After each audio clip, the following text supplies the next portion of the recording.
ruining your life just became my life's mission. You found the best place for your vengeful needs. We start off with a new neighbor who built a driveway across someone else's land without permission and refused to compensate them for it. But when a flawed hero came knocking, he ended up compensating quite lavishly. Followed by a story about an insufferable busybody who makes it her life mission to harass her neighbors for parking legally. Here's the wisdom freebie for this story: if you run into a fart face in the morning, you ran into a fart face. If you run into fart faces all day, you're the fart face. Followed by a bully pickup driver who likes to damage someone's lawn repeatedly and refuses to stop honking.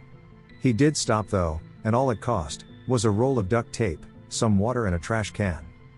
The fourth story will overload your vengeful needs, as it's about a selfish neighbor who claims a piece of the public road to be his and is alone. When they don't heed his warning, he'll slash the tires. Enter a year-long petty revenge act. Naturally, viewer discretion is advised. These revenge stories might be disturbing to crazy neighbors. This occurred in a small town in Canada. I was visiting my friend at his dad's house. This was in an area where the land is so steep, all the driveways have to switch back up from the main road to the houses. A straight driveway was not an option, because it would be steeper than the building code allows. A few doors down the road lived a nice old couple who until recently had a vacant lot next door to them. When the lot had sold, the new owner had started construction on a new house. Unfortunately, the lot was so steep that the new owner built his driveway partly on the old couple's land. It was carved out of the hillside with an excavator. Imagine two lots next to each other on the uphill side of a road with the property boundary perpendicular to the road. The older couple live on the left when you're looking uphill. The new driveway is for the property on the right, and it snakes up the hill in a, roughly, S shape. The bottom 50 feet or so of the driveway crosses the old couple's land to reach the road. The reason the guy built the driveway where he did was because it was cheaper and easier than making it all on his land, not because there was no other option. This probably wouldn't have been a big deal if the new owner had approached the old couple first and asked nicely. But did he? Would I be telling this story if he had? In fact, the old couple had no idea what was happening until they came home one day to see a huge scar in the hillside, snaking up from the road in front of their house, across the corner of their property. It wound upwards to where an excavator was working to prepare the land for their new neighbor's house. They were pretty upset, but being nice, reasonable people, they figured it was an honest mistake, so they went over to talk to the machine operator. He didn't know anything useful, but he was happy to give them the phone number of the new property owner. The old guy gave him a call and politely explained the situation, but his new neighbor, whom he'd never even met, was having none of it. He flat out denied that the driveway crossed the property line, and he was so rude that it made the old guy pretty upset. At this point the old couple weren't sure what to do. They double-checked the property pins to make sure they were right, and of course they were. But after further conversations with the new owner, it was clear he was an unreasonable guy who wasn't going to come to the negotiating table willingly. The old couple didn't want to take legal action because that would have been expensive, and frankly, the damage to their yard was already done.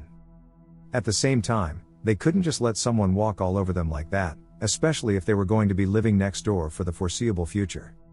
So the situation stewed for a while as construction continued on the new house, until one day when my friend's dad saw the old couple in the neighborhood and they started chatting them up. Of course they told him the story about the asshole new neighbor. Now, my friend's dad really likes the old couple, who don't have a mean bone in their bodies, so he was pretty pissed about the situation, and when he went home he couldn't get it out of his head. That evening, after a few beers, he had a brilliant idea. He called up the old couple, explained his plan, and asked for their permission to carry it out. They chuckled and gave him the go-ahead, so he hopped into the rusty old full-size pickup he kept as a second vehicle and drove it over to the old couple's place, where he parked it across the encroaching driveway, making sure it was entirely on their property. The next morning the work crew arrived bright and early to find that they couldn't drive to the house they were building, because some jackass had parked a crappy old F-150 across the driveway. They saw the note in the window with my friend's dad's phone number on it, so they called him to ask what the hell was going on. He explained that he had permission from the owners to park there and that, no, he would not move his truck so they could get to work. Furthermore, if anyone attempted to tow the truck, they would be charged with trespassing and theft.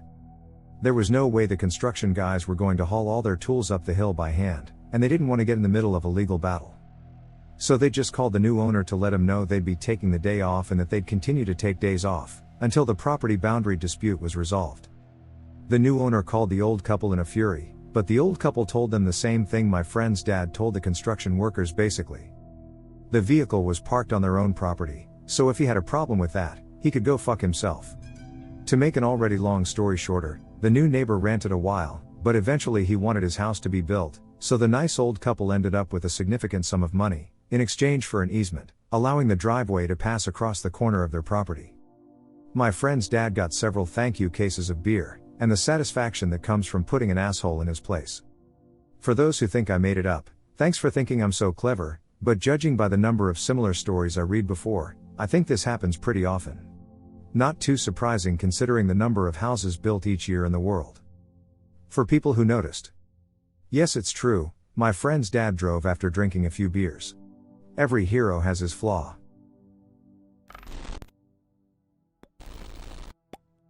I lived across the street from a very bored stay-at-home mom, whose excess idle time turned her into an insufferable busybody. Her husband backed out of the driveway and slammed into my roommate's car parked on the curb. He apologized, gave us his insurance info, and took care of it. He was never a problem, because he accepted responsibility for what he did. His wife, however, demanded that we never ever park any cars at the curb again because we can't get out of our driveway otherwise. The street was very wide. She was just completely unable to accept that the accident was her husband's fault. So she figured we were somehow responsible for it, ergo we were responsible for preventing it in the future. We told her that we would avoid parking there whenever possible, but that we still had the legal right to park on the street, and that if necessary we would still do so. We also told her that it was her and her husband's responsibility to avoid hitting other people's legally parked cars, when backing out of the driveway. She wasn't happy with that answer, but just told us we better stay out of her family's way, and stormed off. One day, she came storming over, banging on the front door, cussing us out. We got her on our security camera saying, "If you don't move that fricking car in the next 10 minutes, I am going to fricking total it with my truck. It'll be your fault, and you'll have to pay for the damage to my fricking vehicle." To this I simply responded, "I don't know whose car that is, but I didn't park it there. I have you on camera, so if you do anything to that car, I'll have to call the police and hand over this tape." She then threatened to sue me for invasion of privacy for recording her, and still insisted that we move the car, even though it wasn't our property. We just ignored her, and she did not do anything to the car. We did keep the recording though. A few weeks later, I had a friend visit from out of town. He parked his car on the curb, and then started unloading some stuff from his trunk. She came storming out, screaming and cussing at him. "I've told you repeatedly, never park your fricking car on this curb. If you don't move it, I am going to fricking total it, and you can fricking pay for a new goddamn car, as well as the damage you do to mine." He tried to calm her down, and asked if there was somewhere else he could park. She replied, "You can park it, in hell, because that's where you'll be after I fricking kill you." Unfortunately for her, he had his dashcam running the whole time, and it captured everything. He called the police, and she was arrested for threatening to commit vandalism and for threatening violence. A few days later, she left a long-winded hate letter in our mailbox.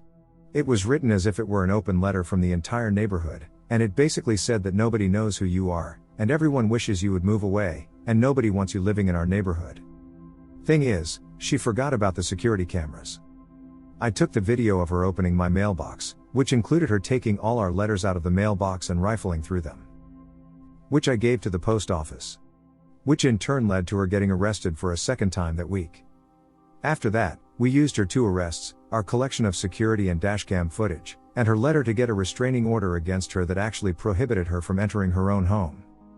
How is that even possible, you ask? The boundary of her property opposite to our house was 65 yards from our front door. The restraining order prohibited her from getting within 100 yards of me, my wife, our roommates, and our home. So basically, since we lived so close to her, the effective radius of our restraining order encompassed her entire house. There are usually exceptions for this, but since she threatened violence, vandalism and tampered with our mail, they decided it was justified. Back to the story. Then we called the police every time we saw her, because she was in violation of the order. She ended up having to live in a hotel room, and her husband came over, apologized to us, and asked if we would drop the restraining order so his wife could come home. I told him I would do it, but only if she wrote me, my wife, our roommates and the friend of mine she threatened, a one-page apology for her harassment. And that she would promise to never ever contact us again for any reason whatsoever moving forward. What do you think happened? Well, I received no apology, and the house went on the market a week later. Some freaking people.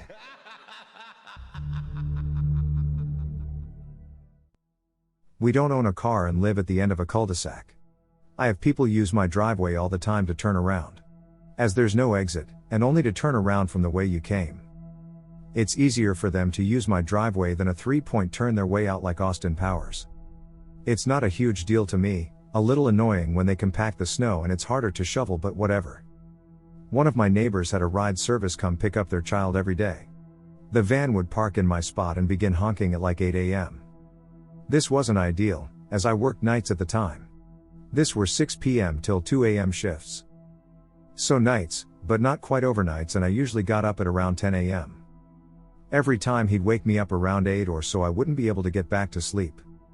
Hence why I needed him to stop. Half the time he'd be half parked on my grass. I told my neighbor that I don't overly mind my spot being used, but not if he's going to honk like that every morning, and especially not if he's going to drive over what little lawn I have, repeatedly. She spoke with him, he ignored it. I spoke with him and got, "What's your problem, man? It's not like you're using it." To which I repeated that I don't mind him using it if he stays off my grass and doesn't honk every morning. Apparently suggesting he wait till the kid notices he's there or, God forbid, he have to drag his ass out of the car to knock on a door was just ridiculous and inhumane of me. So I left a recycle bin at the foot of my driveway. He just ran over it. I called the dispatch for the ride service and was told they are subcontractors and technically self-employed, but nonetheless, they will pass along the message. I wake up the next day to pounding on my door. Dude is pissed. He yelled, "How dare you call my boss, you stupid piece of shit. What the fuck is wrong with you?" Well, it's quite simple. You were told not to use my driveway if you were going drive on my lawn and wake me up every morning. Now get off my doorstep. What the fuck is wrong with you? I'll sue you if I lose my job, because of you. You've been warned. Don't trespass on my driveway or property again. Dude storms off in a huff spouting obscenities, etc. So this happened on a Thursday. The kids have a PD day the next day and it's supposed to be one of those delightful Canadian weekends, where it drops to like -40°C. For my American friends, -40 is where Celsius and Fahrenheit meet up, so it's freaking cold, lol. So that night, I grabbed one of my more beat up plastic garbage bins, made sure to plug all the holes with a generous amount of duct tape. I stuck a sign on it that read, "Private property, driveway not for public use," and proceeded to fill it to the brim with water. Now, before anyone thinks I'm a jerk willing to potentially endanger the other kids in the car, I'd like to point out that my neighbor's kid is the first to be picked up, so it's just him in the car. Cue Monday morning. He sees the garbage can, backs up a bit more and defiantly charges the garbage can as if to teach me a lesson. Then proceeds to cause some pretty serious damage to the front end of his car. Dude gets out fuming, calls the cops and comes pounding on my door screaming about how I'm going to buy him a new car and that I'm about to be arrested. Cop arrives and says, "So, let me make sure I understand this situation. He asked you not to park here, and if you could refrain from honking, then warned you not to park here and put up a barrier. Now you expect him to be charged and pay for damages you caused yourself to your vehicle in an attempt to destroy his own personal property."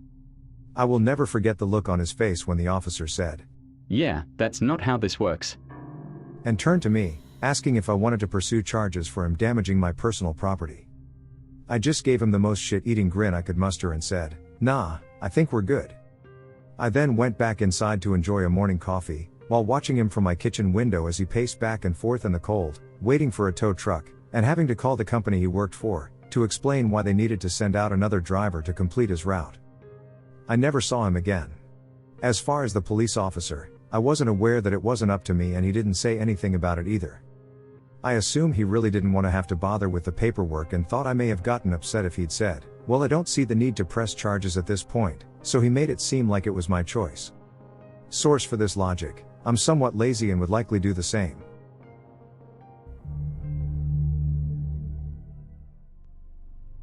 This happened at the beginning of the 90s. There was a bloke who lived over the road from me.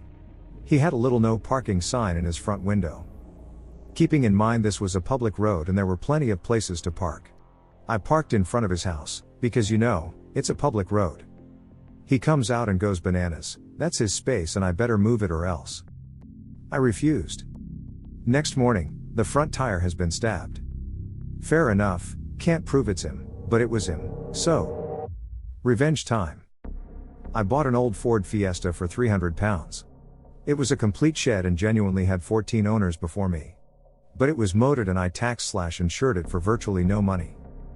In the UK every year your car needs to go through a series of tests at a certification location to ensure it's roadworthy. That's when you need a MO.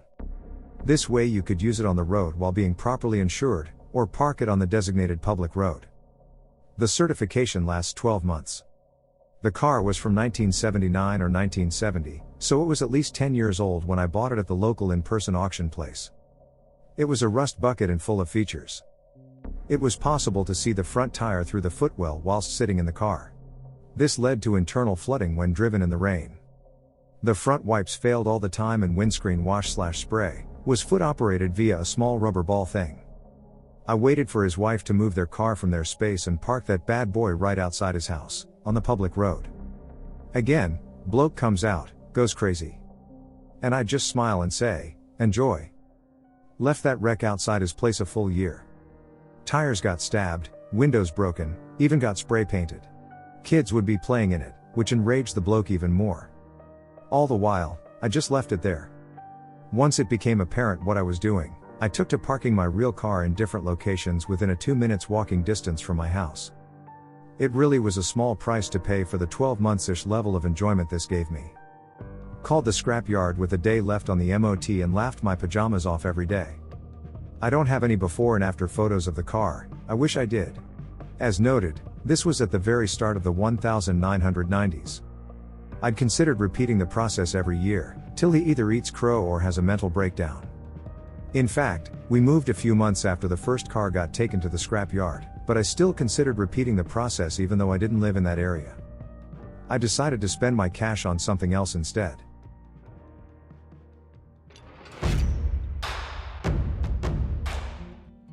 Thank you for enjoying this episode, which was made with artificial love.